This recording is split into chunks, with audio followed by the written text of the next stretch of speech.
Welcome to Endless Learning Training Series, the membrane-based desalination technology.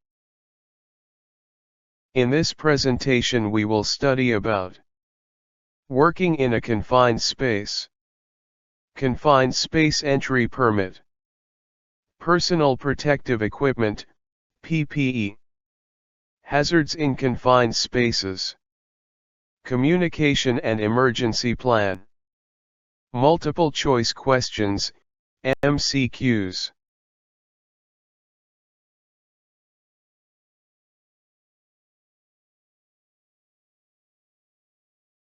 Working in a confined space. What is a confined space? Fully or partially enclosed space that is not primarily designed or intended for continuous human occupancy and has limited or restricted entrance or exit. Examples: tanks, silos, sewers, tunnels, vaults. Personal protective equipment, PPE. Helmet, safety harness, escape set/SCBA safety shoes, intrinsically safe flashlight, gas detector, personal. Hazards in confined spaces. Oxygen deficiency or enrichment. Toxic gases, example H2S, CO. Flammable/explosive atmosphere. Engulfment, example water, sand.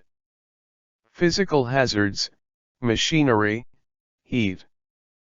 Communication and emergency plan. Radios or hardline communication. Pre-assigned hand signals. Rescue equipment ready. Trained rescue team on standby. Multiple choice questions, MCQs.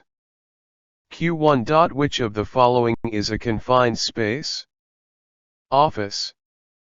B. Storage tank white heavy check mark. C. Parking lot. D. Workshop. Who is responsible for issuing the confined space entry permit? Entrant. Attendant. Authorized person. Supervisor. A confined space may contain fresh air only, solid materials, toxic gases or lack of oxygen, natural light.